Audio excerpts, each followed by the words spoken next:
பாரத கண்டம் முதல்ல இருக்கும்போது அகண்ட பாரதமாக இருக்கும்போது ஆப்கானிஸ்தானும் நம்மளுடைய நாட்டோட சேர்ந்ததுதாங்க சார். இருக்கும் நம்ம மக்களை மாதிரியுமே அவங்களுமே ஹிந்து மதத்தை தான் சார் தழுவி இருக்கிறாங்க. முகலாயர்களுடைய படையெடுப்பு ஃபர்ஸ்ட் அங்கதான் சார் நுழைஞ்சிருக்காங்க. மிகப்பெரிய புத்தர் சிலையை அவங்க டெமாலிஷ் பண்ணும்போது உலக நாடுகள் எல்லாமே எதிர்ப்பு தெரிவிச்சது அதுக்கு தான் சார். இப்ப அந்த மக்கள் நம்மளை கொண்டாடுறதுக்கு மிகப்பெரிய காரணம் நம் பாரத பிரதமர் மோடி ஐயா தான் சார். இப்ப தாலிபான்கள் ஆட்சி அங்க பிடிக்கும் போதே பாகிஸ்தான் தான் முதல்ல ஆதரவு கொடுத்துச்சு. ஃபர்ஸ்ட் அவங்களுக்கு குடிக்க தண்ணி கூட இருக்காதாங்க.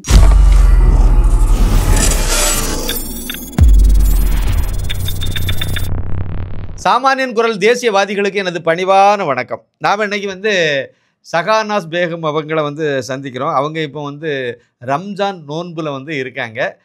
இந்த இடையிலேயே தேச பணியில் அவங்க தங்களை ஈடுபடுத்திட்டு இருக்காங்க. வாங்க அவங்ககிட்ட பேசுவோம். வணக்கம்மா. வணக்கம். வந்தே மாதரம். வணக்கம் சார். சரி, நேரடியாக விஷயத்துக்கு போயிடுவோம். சமீபத்தில் கிரிக்கெட் விளையாட்டுலாம் நடந்துச்சு சர்வதேச அளவில். இந்தியாவுக்கு வெளியே பல நாடுகள் பங்கெடுக்கக்கூடிய இந்த கிரிக்கெட் விளையாட்டு நடக்கும்போது, குறிப்பாக இந்தியா பாகிஸ்தான் இதெல்லாம் பங்கெடுக்கும் போது கவனம் அதிகமாக ஈர்க்கப்படும். அதில் குறிப்பாக இந்தியாவுக்கு ஆதரவாக ஆப்கானிஸ்தான் கொண்டாடுது, இந்தியாவினுடைய வெற்றியை கொண்டாடுது. இந்தியாவுக்கு ஆதரவாக அவங்க இருக்காங்க. பாகிஸ்தான் நமக்கு நேர எதிராக இருக்காங்க. ஆனால் பாகிஸ்தானும் முஸ்லீம் நாடு தான், ஆப்கானிஸ்தானும் முஸ்லீம் நாடு தான். ஏன் மேடம் அவங்க ஆப்கானிஸ்தானில் உள்ள அந்த மக்கள் ஏன் இந்தியர்களை கொண்டாடுறாங்க? இந்தியாவுக்கு மேலே ஒரு அதிகமான பாசம் ஏன் வச்சிருக்காங்க?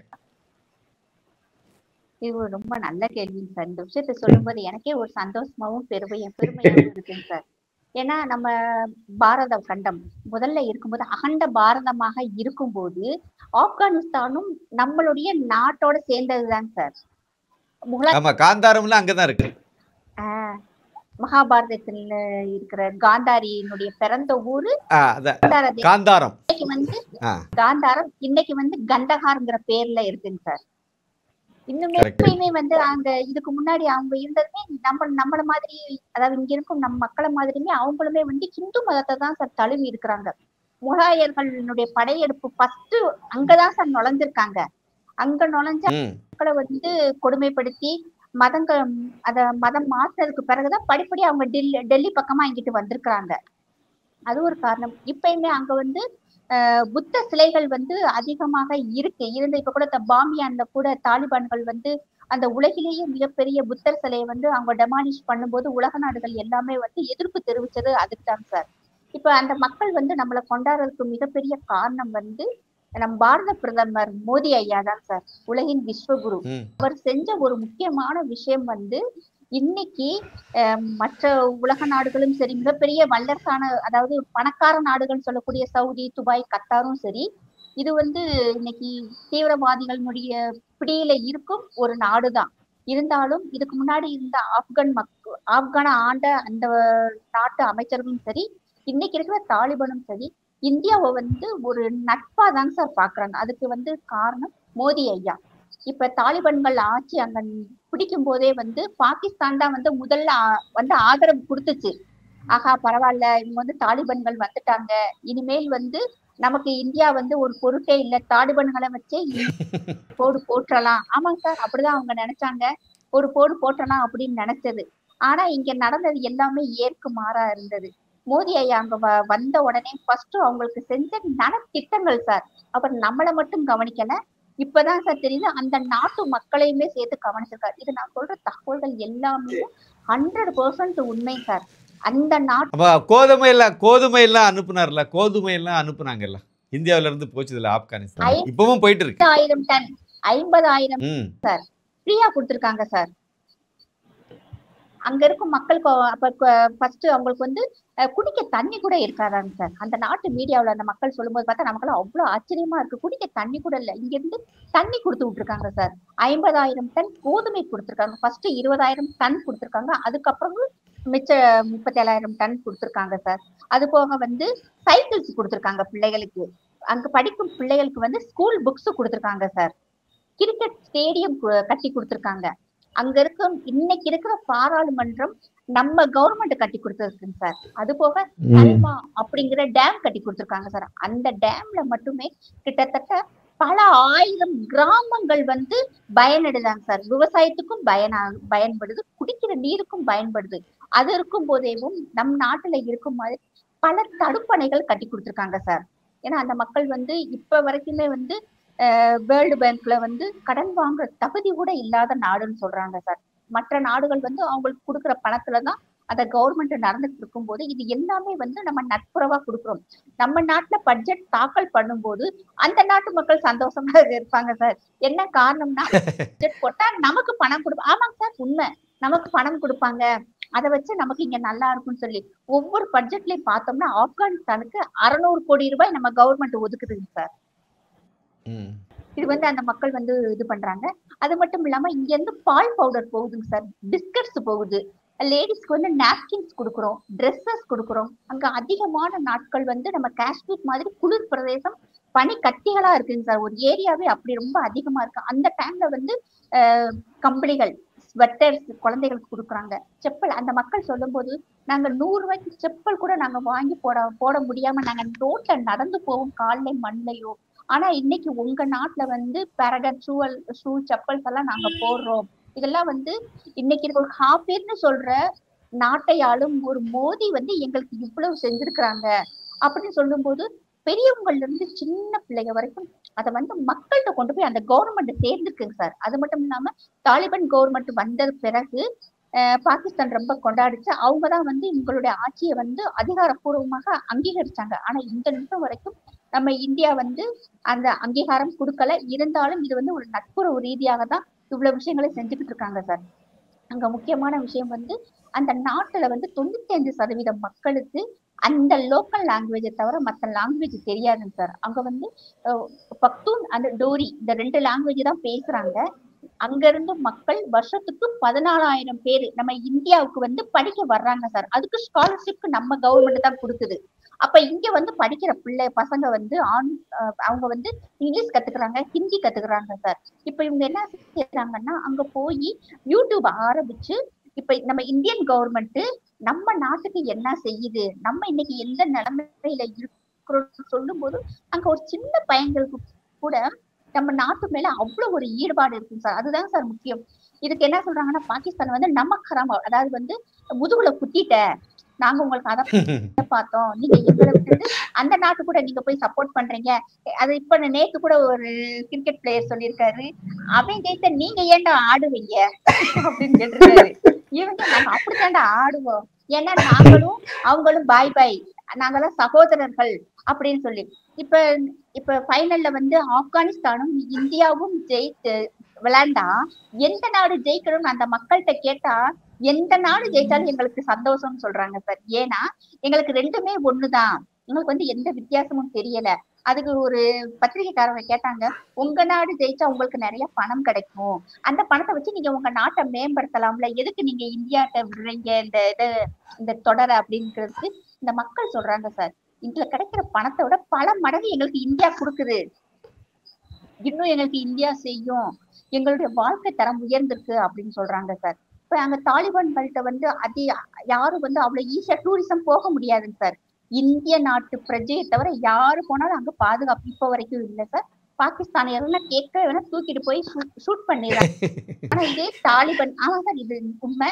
இதே இது வந்து அங்க ஆப்கான்ல நுழைஞ்ச உடனேயும் நம்ம இந்தியன் பாஸ்போர்ட்டை பார்த்த உடனே அங்க இருக்கிற செக்யூரிட்டி கூட செக் பண்ண மாட்டேங்கிறாங்களாங்க சார். நேத்து கூட ஒரு பதிவு சொல்றாரு, என்னை வந்து செக் பண்ணல, நீங்க இந்தியாவை வாங்க டீ காஃபி குடிங்க, எங்கிட்ட ஃப்ரெண்ட்ஷிப்பா இருந்துட்டு அவர் நம்பர் கொடுத்துருக்காங்க சார், அந்த செக்யூரிட்டி நம்பர் கொடுத்துருக்காரு, என் நம்பரை வச்சுக்கிட்டு உங்களுக்கு போற இடத்துல ஏதாவது உங்களுக்கு பிரச்சனை டக்குன்னு நீங்க எனக்கு போன் பண்ணுங்க அப்படின்னு சொல்லியிருக்காரு. அவரு அதெல்லாம் சொல்றாரு, நான் எனக்கு செக்யூரிட்டி வந்து எனக்கு நம்பர் கொடுத்துருக்காங்க, அதெல்லாம் தேவையே இல்லை, அவங்களுக்கு என்னை செக் பண்ணலங்கிறாரு சார். அந்த அளவுக்கு வந்து அவங்க வந்து நம்ம நாட்டை நம்புறாங்க அப்படின்னு. எந்த ஹோட்டலுக்கு போனாலுமே காசு வாங்க மாட்டேங்கிறாங்க சார் சாப்பிடுறவங்கள்ட்ட, இந்தியர்கள்ட்ட. போங்க ஹோட்டலுக்கு போங்க, ரோட்ஸ் ஸ்ட்ரீட் ஃபுட் சாப்பிட்டா கூட அவங்க ஃபர்ஸ்ட் கேக்குறது நீங்க எங்க இருந்து வர்றீங்க, நாங்க இந்துஸ்தான் சொல்லிட்டா போதும், இறங்கி வந்து கைய பிடிச்சுக்கிறாங்க. அந்த கைய பிடிச்சு அப்படி சந்தோஷமா பேசுறாங்க, ரொம்ப சந்தோஷமா இருக்கு, ஏதாவது சாப்பிடுங்கன்னு சொல்லி காசு கொடுத்தா நீங்க எங்களுடைய விருந்தாளிட்ட போய் யாராவது காசு வாங்குவாங்களா, வாங்க எங்க வீட்டுக்கு வாங்கன்னு வீட்டுக்கெல்லாம் கூப்பிட்டு போறாங்க சார். அதெல்லாம் பார்க்கும்போது ஆச்சரியமா இருக்கு. அப்ப அவங்க சொல்றது வந்து நாங்க வந்து பிறந்த நாட்டிலேயும் நாங்க பல ஆண்டுகளாக அகதிகளாக இருந்தோம். அத வந்து மாத்துறது வந்து உங்க கவர்மெண்ட் தான் எங்களுக்கு இவ்வளவு உதவிகளை செஞ்சு இன்னைக்கு வந்து நாங்க 3 வேளை சாப்பிடுறோம், நல்ல சாப்பாடு சாப்பிடுறோம்னு சொல்றாங்க சார். அது வந்து கேட்கும்போது ரொம்ப ஒரு மாதிரி மனசுக்கு ரொம்ப வருத்தமா இருந்தது. நாங்க இன்னைக்கு சாப்பிடுறோம், நாங்க வந்து நல்ல ட்ரெஸ் உடுத்துறோம், நாங்க எங்க பிள்ளைய ரோட்ல விளையாடுறாங்க, எங்க பிள்ளைங்க இன்னைக்கு ஸ்கூலுக்கு போறாங்க. அதெல்லாம் நான் இன்னொருத்தர் சொல்றாரு சார். அவர் வந்து ஏதோ ஸ்ட்ரீட் ஃபுட்ல போய் இவர் கேட்கிறாரு, நம்ம இந்தியன் கேட்கிறாரு, எடுத்து கொடுக்கும் போதே பேச பார்த்துட்டு நீங்க எங்க இருந்து வர்றீங்கன்னு சொல்லி கேக்குறாங்க. நான் இந்தியாவில இருந்து வந்தேங்க, அப்படியே எந்திரிச்சு வந்து கையை பிடிச்சுக்கிட்டாரு. கையை பிடிச்சுக்கிட்டு ரொம்ப சந்தோஷம், இன்னைக்கு நான் கடை வச்சிருக்கேன், நான் காசு சம்பாதிக்கிறேன் அப்படிங்கிறாரு சார். இதுக்கு முன்னாடி நாங்க சம்பாதிக்கல, வெளிநாடுகள்ல இருந்து எங்களுக்கு சாப்பாடு வரும், அந்த சாப்பாடைத்தான் வந்து நாங்க வந்து பிச்சுக்க பிடிக்கணும், நாங்க ஆளுக்கு கொஞ்சமா சாப்பிடுவோம். ஆனா இன்னைக்கு நான் சம்பாதிக்கிற காசுல என் குடும்பம் உட்கார்ந்து சாப்பிடுது. இதுக்கு காரணம் உங்க கவர்மெண்ட் செஞ்ச நல்ல உதவிகள். நிறைய வந்து நாங்க விவசாயம் பண்ண ஆரம்பிச்சிட்டோம். சொட்டு நீர் பாசனத்தை கொடுத்திருக்காரு சார் மோடி. இங்க இருந்து உரங்கள் ஃப்ரீயா போயிருக்குங்க சார். இதை வச்சு அங்க வந்து நீங்க விவசாயம் பண்ணுங்க அப்படின்னு சொல்லிட்டு இப்ப அங்க இருந்து வெங்காயத்தை ஆனியனை வந்து 8000 டன்னை இந்தியா ஃபர்ஸ்ட் அவங்ககிட்ட ட்ரேடு பண்ணிருக்காங்க சார். சரி, இந்தியா இறக்குமதி பண்ணிருக்கு ஆப்கானிஸ்தானத்துல இருந்து. ஆப்கானிஸ்தான்ல இறக்குமதி பண்ணிருக்கு. எதுக்கு பாகிஸ்தான் கிண்டல் பண்ணுச்சு, வெங்காயத்தை போய் நீங்க அவங்ககிட்ட வாங்குறீங்கன்னு. அதுக்கு இங்க இருந்த நாங்க மக்கள் சொன்னாங்க, நாங்க வந்து யார்ட்டையும் புடுங்கி திங்கல, நாங்க வந்து வியாபாரம் பண்றோம், அந்த கவர்மெண்ட் இருந்து நாங்க வாங்குறோம் அப்படின்னு சொல்லி. அதே மாதிரி இங்க இருந்து பொருட்கள் போகும்போது பாகிஸ்தான் வழியா போனா 12 மணி நேரத்துல ஆப்கானை போய் அடைஞ்சிடும் சார். அப்ப பாகிஸ்தான் கவர்மெண்ட் 2 கவர்மெண்ட்டுமே பெர்மிஷன் கேட்கும் போது பாகிஸ்தான் தரமாட்டேன்னு சொல்லிட்டாங்க சார். தரமாட்டேன்னு சொன்னது மட்டும் இல்லாம இங்க இருந்து போனதுல கிட்டத்தட்ட ஒரு 12-6 வண்டியவோ அவங்க பிடிக்கிட்டாங்க சார். அதுல இருந்த கண்டெய்னர் லாரி லாரிஸ வந்து அவங்க பிடிச்சிட்டு எடுத்துட்டாங்க சார், கோதுமைகளை. அதனால இப்ப என்ன பண்ணிட்டாங்கன்னா, இப்ப நமக்கு காஷ்மீர் போய் அங்கிட்டு இருந்து கிட்டத்தட்ட ஒரு 3 டேஸ்க்கு அப்புறம் 3 டேஸ் 4 டேஸ்க்கு அப்புறம் தான் சார் இப்ப வரைக்கும் சரக்குகள் போய்கிட்டு இருக்கு. இந்த கோவம் எல்லாம் அவங்களுக்கு ரொம்ப இருக்குங்க சார். நமக்கு வந்த அதாவது அங்க இருந்து வர பொருட்களையும் இவங்க வந்து கொள்ளையடிச்சிட்டாங்க, நமக்கு வந்து பாதை கொடுக்க மாட்டேன்ட்டாங்கிற கோபமும் அவங்கள்ட்ட இருக்கு. இப்ப நம்மகிட்ட இருக்கிற அதாவது எப்படி சொன்னா, ஆப்கானிஸ்தான்ல ஒரு பகுதி வந்து பக்தூம் அப்படிங்கிற ஏரியா வந்து அவங்க சைடுல இருக்குங்க சார். காஷ்மீர் சைடுல வந்து அவங்க பிடிச்சு வச்சுக்கிட்டு தரமாட்டேங்கிறாங்க. அந்த ஏரியாவுல இருக்கிறவங்க எல்லாமே வந்து ஆப்கான் சேர்ந்த மக்கள்.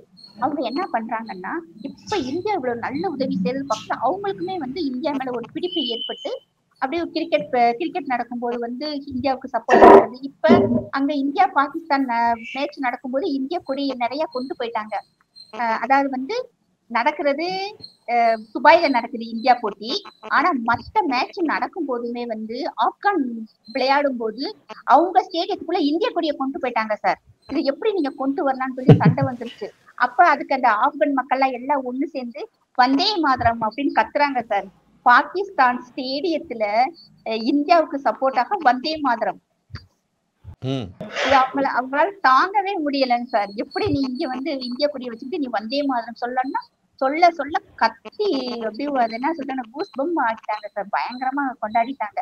இப்ப முந்தா நாள் பார்த்தோம்னா இங்கிட்டு பாகிஸ்தான் இங்கிட்டு ஆப்கானிஸ்தான் அவங்க பேட்டி கேட்கறாங்க. அப்ப ஆப்கான் மக்கள் எல்லாருமே ஒரே தான் சொல்றது வந்து, நாங்க இந்தியாவுக்கு தான் சப்போர்ட் பண்றோம்னு சொல்லும் போது கைகலப்பு வந்துருச்சுங்க சார்.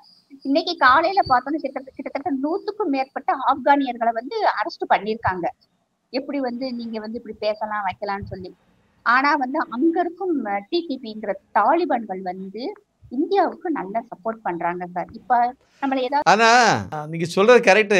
ஆப்கானிஸ்தான்ல இருக்கக்கூடிய முஸ்லீம் சகோதரர்கள் எல்லாம் வந்து மோடியை புரிஞ்சுக்கிட்டாங்க, மோடிக்கு ஆதரவா இது பண்றாங்க, இந்திய அணி வெற்றி பெறணும்னு சொல்லி அவங்க வந்து பிரார்த்தனை பண்றாங்க. ஆனா நம்ம தமிழ்நாட்டில் இருக்கக்கூடிய முஸ்லீம்கள் எல்லாம் பாகிஸ்தான் அணி வெற்றி பெறணும்னு சொல்றாங்க, இந்தியாவுக்கு எதிராக கோஷப்படுறாங்களா? பாகிஸ்தான் ஜிந்தாபாத்ல போட்டு நடக்கிறாங்க. இங்க பாகிஸ்தான் ஜிந்தாபாத் சொல்ல முடியாதுங்க சார். ஏன்னா இப்பதான் மகாராஷ்டிராவில ஒருத்த பசங்க வந்து பாகிஸ்தான் ஜிந்தாபாத்னு சொல்லி அந்த கவர்மெண்ட் அதை கண்டுபிடிச்சு வீட்டை இடிச்சிட்டாங்க சார். புல்டோசர் தான், புல்டோசர் ஆக்ஷன் பண்ணிட்டாங்க. இது வந்து நம்ம நாட்டுக்கு எதிரான ஒரு கோஷமாக இருக்கு. பாகிஸ்தான் ஜிந்தாபாத் இந்தியா முர்தாபாத் அப்படின்னு சொன்னதுனால புல்டோசரை வச்சு வீட்டை இடிச்சிட்டாங்க. அந்த மக்கள் நல்லா புரிஞ்சுக்கிட்டாங்க சார். அது மட்டும் இல்லாம இன்னைக்கு படிச்சுட்டு வர்ற இளைஞர்கள் வந்து அதுல பத்தான் பாய்னு ஒருத்தர் முக்கியமானவர் இருக்காங்க சார். அவர் வந்து நல்லா இங்கிலீஷ் ஹிந்தி எல்லாம் பேசுறாரு.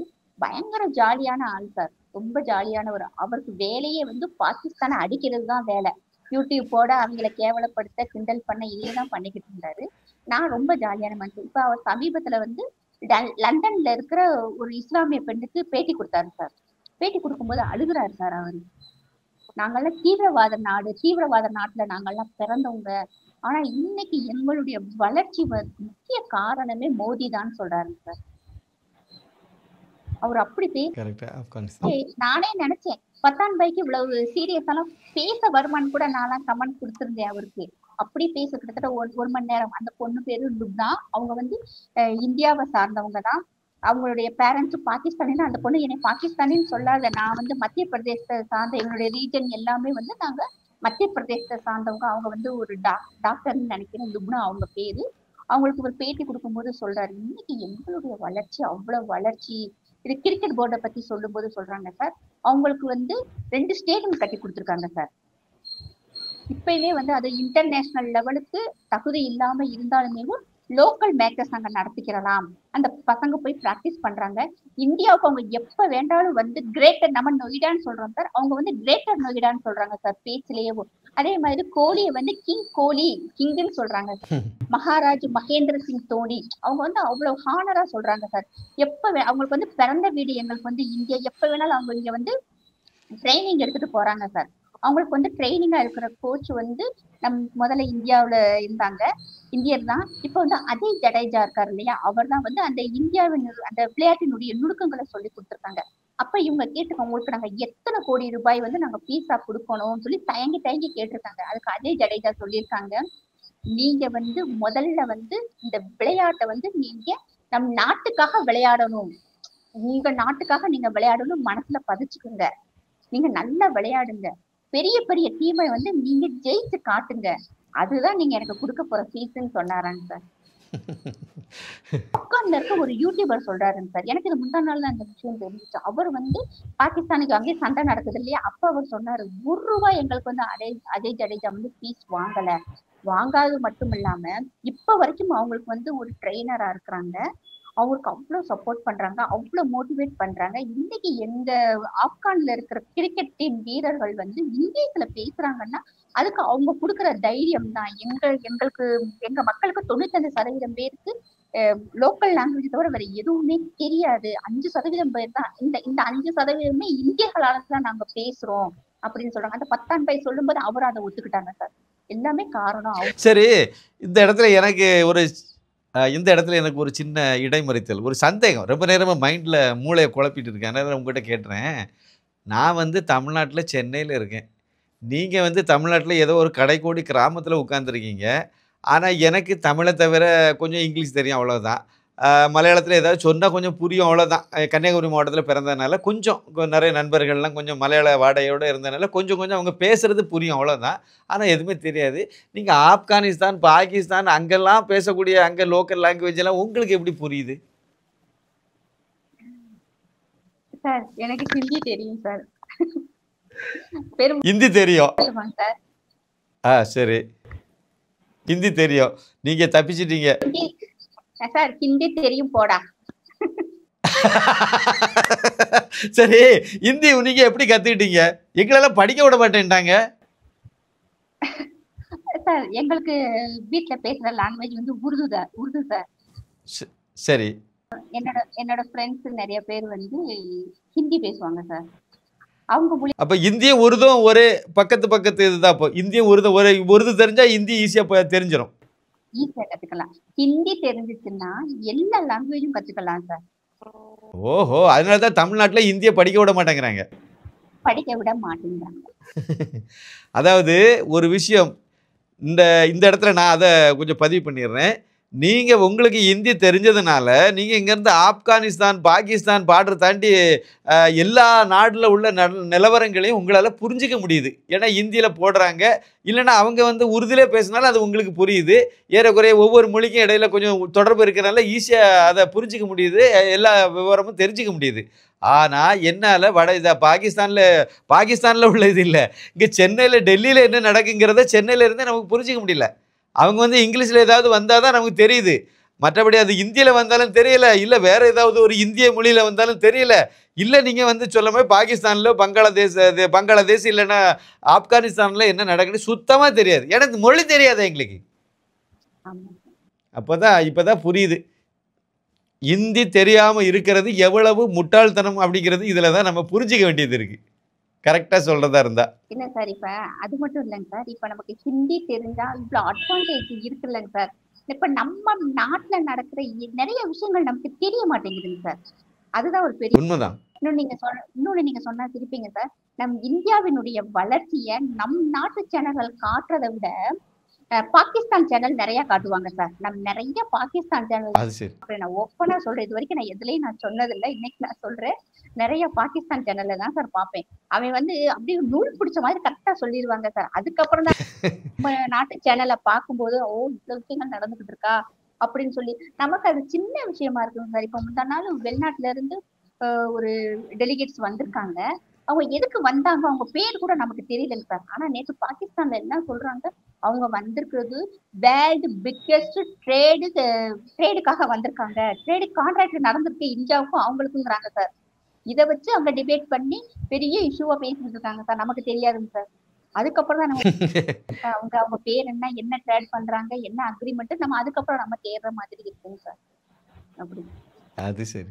வந்து இந்த ஆப்கானை பத்தி சொல்லும் போது நமக்கு இன்னும் ஒரு நிறைய விஷயங்கள் வந்து நம்ம சொல்ல வேண்டியது இருக்குங்க சார்.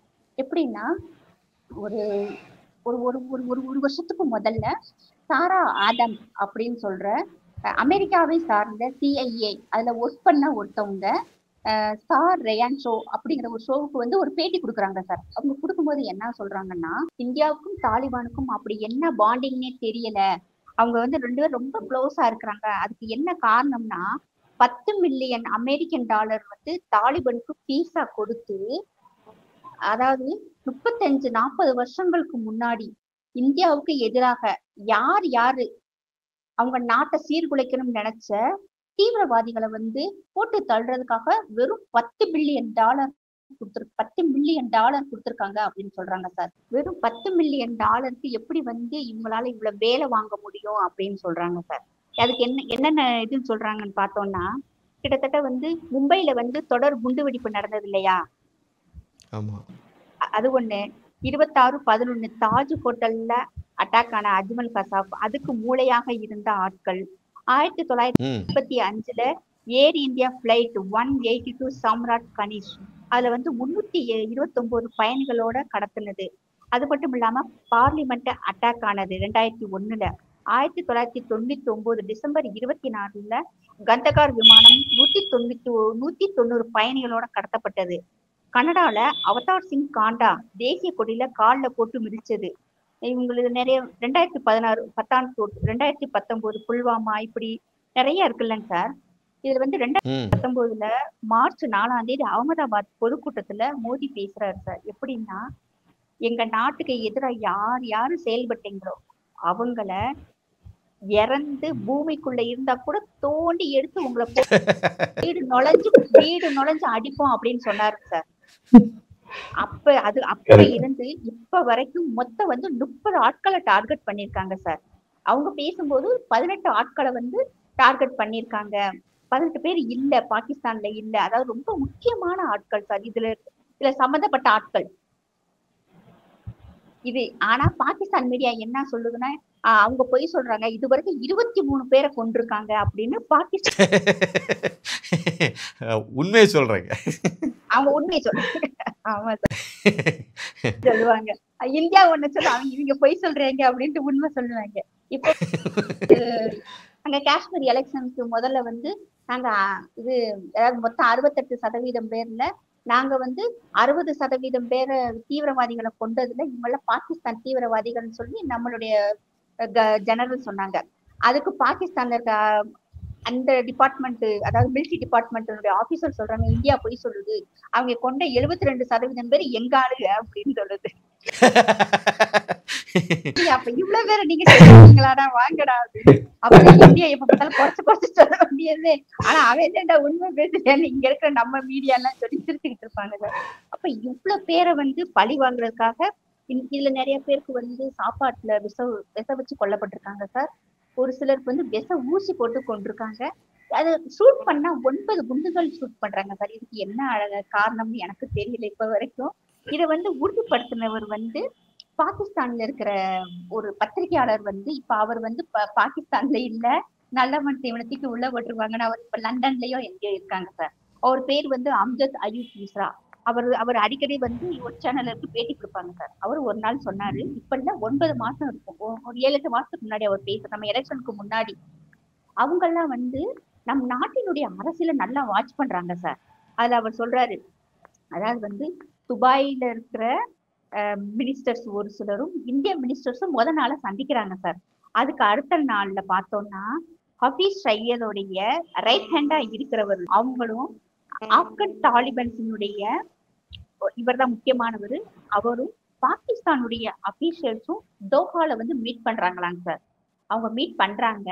மீட் பண்ணி கரெக்டா 2 நாள்ல 19 பேரை வந்து விடுதலை செய்யறாங்க. இவங்கெல்லாம் யாருன்னா அதாவது வந்து இந்தியாவுக்கு எதிராக செயல்பட்ட ஒரு முக்கியமான ஆளுடைய ரைட் அண்ட் லெஃப்ட் ஹேண்டா இருப்பாங்கல்ல சார்.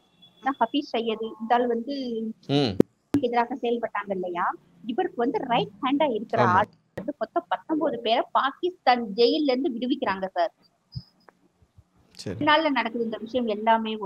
தாலிபனும் பாகிஸ்தானும் மீட் பண்றாங்க. அதுக்கு முதல் நாள் இந்தியன் கவர்மெண்டோட ஆபீசியல்ஸும் தாலிபன்ஸும் மீட் பண்றாங்க. அப்ப இவங்களுக்குள்ள டீலிங் இருக்கு. 19 பேரை வெளியே விடுறாங்க, வெளியே தப்பிக்க விடுறாங்க. அது வேற ரீசன் சொல்றாரு அவரு, தப்பிக்க விடுறாங்க. அடுத்த 2 நாள்ல அத்தனை பேருமே சாகடிக்கப்படுறாங்க சார். அதான் பாகிஸ்தான்காரங்க இந்தியாவினுடைய பின்புலத்துல தான் அவங்கள கொலை பண்ணிட்டாங்க அப்படின்னு சொல்லி கதறாங்க. எப்ப பார்த்தாலும் இந்தியாவோட ராதே அப்படின்னு சொல்லி கதறதுக்கு இது ஒரு காரணம். ஆனா இன்னைக்கு வரைக்கும் நம்ம இந்தியாவும் பதில் சொல்லல, தாலிபான்களும் பதில் சொல்லல. அது பாட்டுக்கு நடந்துகிட்டு இருக்கு. அது இங்க நம்ம எல்லாம் இல்ல மேடம், எல்லாம் வந்து ஆமா எல்லாம் அந்த பிதாமகன் அஜித் தோவாலுக்கு தான் தெரியும். கரெக்ட், அஜித் தோவல் காரணம் கண்டிப்பா அவருக்கு தான் தெரியும். அதுக்கு தான் நம்ம இந்தியாவில இருக்க எல்லாரும் யூடியூபர்ஸ் எல்லாம் சொல்லுவாங்க, ஏன்டா உங்க ஊரு சைக்கிள் டயர் வெட்டா கூட எங்களுக்கும் சொல்லுவீங்களா நீங்க அப்படின்னு சொல்லி அதுக்கெல்லாம் மீம்ஸ் போட்டு நீங்க எல்லாம் கலாச்சிக்கிட்டு இருப்பாங்க. நீங்களும் அவ்வளவு ஒருத்தல எங்க ராலா வந்து உங்க ஊருக்குள்ள எல்லாம் நுழையுமா, நீங்க அவ்வளவு ஒருத்தலாம் இல்ல அப்படின்ட்டு.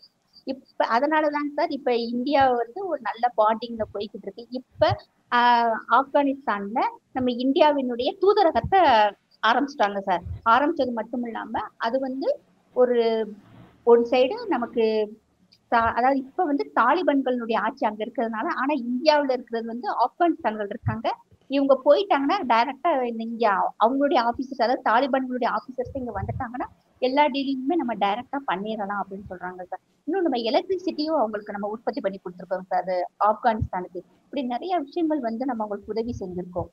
இதுதான் சார் நமக்கு அவங்களுக்கு இருக்கிற ஒரு. ஆனா ஆமா ஆமாம், நீங்கள் சொன்னது மாதிரியே அவங்க ஆப்கானிஸ்தான் வந்து அது அவங்க தாலிபான் பயங்கரவாதிகள் வந்து அந்த கைப்பற்றிட்டாங்க, அங்கே ஏற்கனவே இருந்த அரசாங்கத்தை வீழ்த்திட்டு இவங்க ஆக்கிரமிச்சிட்டாங்க அப்படிலாம் வரும்போது ஆரம்பத்தில் நானும் அப்படி தான் நினச்சேன். ஏன்னா இது பயங்கரவாதிகள் கையில் அந்த நாடு சிக்குது, கண்டிப்பாக அது என்ன மாதிரியான விளைவுகளை ஏற்படுத்துமோ, நிச்சயமாக பாகிஸ்தானுக்கு ஆதரவாக தான் அவங்க செயல்படுவாங்க, இந்தியாவுக்கு கண்டிப்பாக ஆதரவாக செயல்பட மாட்டாங்க, அப்படி தான் நான்லாம் அப்படி தான் நினச்சேன். அதை எடுத்து பார்க்கும்போது அப்படி தான் வந்துச்சு. ஆனால் அவங்க தான் இந்தியாவுக்கே ரொம்ப உறுதுணையாக இருக்காங்க பின்னாடி. அப்போ என்ன நடந்துச்சுன்னு தெரியல. ஆனால் ஆமாம், என்ன நடந்துச்சு, இந்த நீங்கள் சொன்ன மாதிரி உதவிகளெல்லாம் நிறைய கொடுக்குறாரு மோடியை கொண்டாடுறாங்க, மக்களும் அதை ஏற்றுக்கிட்டாங்க அப்படின்னு சொல்லும்போது பெரிய மாற்றமாக தான் நான் பார்க்குறேன். இதில் சின்ன பையன் சொல்றாங்க, என்கிட்ட கேளுங்க நான் சொல்றேங்கிறான், என்னை கூப்பிட்டு பேசுங்க, எனக்கு இந்தியாவை ரொம்ப பிடிக்கும், எங்களுக்கு அவ்வளவு உதவி செஞ்சிருக்காங்க, நாங்க இந்தியானாலே எங்களுக்கு ரொம்ப பிடிக்கும், அவங்களாம் நாங்க சகோதரர்கள், 12 வயசு பையனுக்கு கூட அவங்க அந்த விஷயத்த வந்து கொண்டு போய் சேர்த்திருக்காங்க சார். அது மட்டும் இல்லாம இந்திரா காந்தி நேம்ல வந்து ஒரு ஹாஸ்பிட்டல்ஸ் கட்டி கொடுத்துருக்காங்க சார். கொரோனா டைம்ல 1.5 மில்லியன் ஒரே சிங்கிள் டைம்ல கொரோனாவுக்கு உண்டான அந்த தடுப்பூசி கொடுத்து விட்டுருக்காங்க சார். அதுக்கப்புறம் 2 டைமும் கொடுத்துருக்காங்க. அப்ப இதெல்லாம் வந்து மற்ற நாடுகள் எல்லாம் வந்து அந்த டைம்ல பாகிஸ்தான்ல ஒரு இன்ஜெக்ஷன் 20,000 ரூபாய்க்கு சார். ஆனா இங்க வந்து ஒரே டைம்ல 1.5 மில்லியன் இன்ஜெக்ஷன் கொடுத்து விட்டது அதை வந்து அவங்க மிகப்பெரிய விஷயமா பாக்குறாங்க சார். அவங்களுக்கு கொடுத்த சாப்பாடு கூட இல்லாம இருந்தோம், இன்னைக்கு இவ்வளவு விஷயம். அதை நீங்க சொன்ன மாதிரி இந்தியா கிரிக்கெட் விளையாடும் போது எல்லாம் டிவி பார்த்துட்டு இருக்காங்க, உள்ள மஜித்ல வந்து தொழுது ப்ரேயர் பண்றாங்க சார், இந்தியா ஜெயிக்கணும் அப்படின்னு சொல்லி. அதை நான் கண்ணாலேயே பார்த்தேன் அந்த வீடியோ எல்லாமே. எப்பயுமே நம்ம யாராவது பாக்குறதா இருந்தா நீங்க போய் போட்டு பார்க்கலாம். இந்தியன் ஆப்கானுக்குள்ள என்ன ரிலேஷன்ஷிப் அப்படின்னு போட்டாலே நமக்கு பாச புரியாட்டி அவங்களோட ஃபேஸ் எக்ஸ்பிரஷன் தான் நமக்கு தெரியும் இல்லைங்க சார். நிறைய விஷயங்கள் வந்து கண்டிப்பா ஹெல்ப் பண்ணியிருக்கு. அதனாலதான் சார் இந்தியாவுக்கும் ஆப்கானுக்கும் ஒரு இது. அவங்க எல்லாரும் என்ன சொல்றாங்கன்னா, ஆப்கான் இந்தியா வந்தே மாதரம், இந்தியா ஆப்கான் வந்தே மாதரம் அப்படின்னு சொல்றாங்க சார். அவங்களுக்கு அந்த இந்தியானா என்னன்னா எடுத்தோன்னே அவங்க நம்ம இங்க வந்து வந்தே மாதரம் சொல்ல யோசிக்கிறோம். ஆனா அவங்க ரொம்ப சாதாரணமா வந்தே மாதரம், பாரத் மாதா கி ஜெய் அவங்க சொல்றாங்க. இல்ல, நீங்க இப்படி சொல்றீங்க மேடம். ஆனா இங்க உள்ளவங்க வந்தே மாதரம்னு வந்தே மாதரம் அப்புறம் பாரத் மாதா கி ஜெய் அப்படியெல்லாம் சொன்னா அது வந்து முஸ்லீம் மதத்துக்கே எதிரான சொல்ல இங்க பிரச்சாரம் பண்ணிட்டு இருக்காங்க. அது இடையில ஒரு சிலர் அப்படி சொல்றாங்க சார். அப்பெல்லாம் எதுவுமே இல்லைங்க சார். இப்ப எல்லா முஸ்லிம்ஸ் நீங்க நார்த் சைடெல்லாம் பார்த்தா எப்படி தூக்கி கொண்டாடுறாங்க. எல்லாருமே சாதாரணமா வந்தே ஜெய் ஸ்ரீராம் சொல்ல ஆரம்பிச்சாங்க சார். இப்பெல்லாம் சாதாரணமா எல்லாமே வந்து இது வந்து நம்மளுடைய கலாச்சாரம் அப்படின்னு சொல்றாங்க. அன்சாரின்னு சொல்லி ஒரு கம்யூனிட்டி இருக்காங்க சார் முஸ்லிம்ஸ்ல. அவங்க வந்து 5 நேரம் தொழுகுறாங்க, எல்லாம் செய்வாங்க. ஆனா அவங்க ரொம்ப வந்து கும்பிடுறது வந்து காசி விஸ்வநாதர் கோயில் சிவன், அதைத்தான் அவங்க கும்பிடுறாங்க சார். அவங்க ஆமா சார், அவங்க குரூப் பேரே நான் சொல்லிடுறேன். அவங்களுடைய கம்யூனிட்டி நேம் வந்து அன்சாரி. நம்ம தமிழ்நாட்டுல ஒரு அன்சாரி இருக்காரு. பேரு தான் அன்சாரி. சரி, நீங்க சொல்லுங்க. அது அப்படி அது மாதிரி நிறைய இருக்காங்க சார். அது மட்டும் இல்லாம இப்ப ராமருடைய அந்த ஜெனட்டிக்கா வருவாங்கல்ல சார், இப்ப இருக்கிறவங்க மாறிட்டாங்க. ஆனா அந்த ரகு வம்சம் சொல்றாங்க இல்லையா, ராமர் பிறந்த வம்சம் வந்து ரகு வம்சம் சொல்றாங்க. அந்த ரகு வம்சத்துல பிறந்தவங்க இப்ப நிறைய பேர் இஸ்லாமியர்களை மாறிட்டாங்க இல்லையா, அவங்க இன்னைக்குமே வந்து ஜெய் ஸ்ரீராம் தான் சொல்றாங்க. ராமர் கோயிலுக்கு வர்றாங்க. சீதைக்கு வந்து நிறைய சீர் செஞ்சாங்க சார். இப்ப ராமர் கோயில் கட்டி முடிச்சாங்க இல்லையா, அந்த டைம் சீதைக்கு வந்து எங்க மருமகளுக்கு வர்றவங்களுக்கு வந்து நாங்க கிஃப்ட் கொடுக்குறோம்னு சொல்லி நிறைய தட்டுகள் சார், 5000 தட்டு 2000 தட்டுன்னு சொல்றாங்க இல்லையா, அவங்க வந்து கொண்டு வந்து சீர் தட்டு கொடுத்தாங்க. எங்க இருந்து 600 கிலோமீட்டர் செப்பல் இல்லாம நடந்து வந்தாங்க சார் அவங்க எல்லாம். சரி.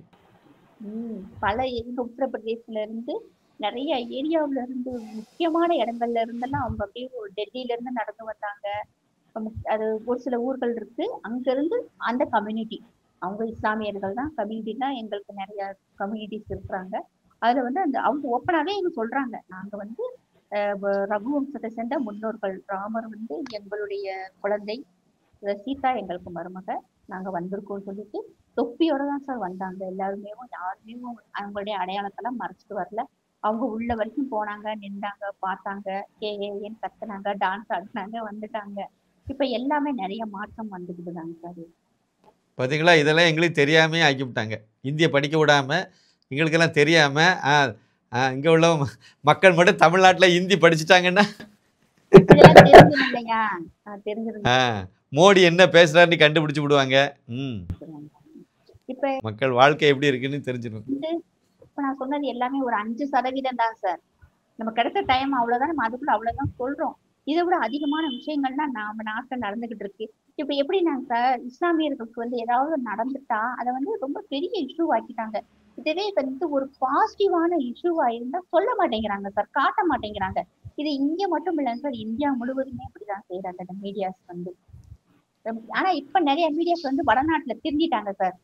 நிறைய திருந்திட்டாங்க, நிறைய திருந்திட்டாங்க. திருந்திதானே ஆகணும், இனி வேற வழி இல்ல, திருந்திதான் ஆகணும். ஏன்னா மக்களுடைய தமிழ்நாட்டுல போக வேண்டியது இருக்கு. தமிழ்நாட்டுல தான் இன்னும் திருத்த வேண்டியது நிறைய இருக்கு.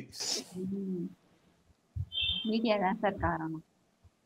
ஆமா, சரி மேடம், பல்வேறு தகவல்களை சொன்னீங்க. குறிப்பாக ஆப்கானிஸ்தான் நாட்டினுடைய மக்கள், அந்த குடிமக்கள்லாம் வந்து முஸ்லிம்களாக இருந்தாலும் அவங்க எந்த அளவுக்கு இந்தியர்களை நேசிக்கிறாங்க, மோடி அவர்களை நம்ம பிரதமரை கொண்டாடுறாங்க அப்படிங்கிறதெல்லாம் நீங்கள் தெரியாத விஷயங்கள் கரெக்டாக சொன்னால், தமிழர்களுக்கு தெரியாத தகவல்கள், பல்வேறு தகவல்களை நீங்கள் சொன்னீங்க. உங்களுக்கு வந்து எங்களுடைய இதயபூர்வமான நன்றியை தெரிவிச்சுக்கிறோம். நன்றி, வணக்கம். வணக்கம் சார்.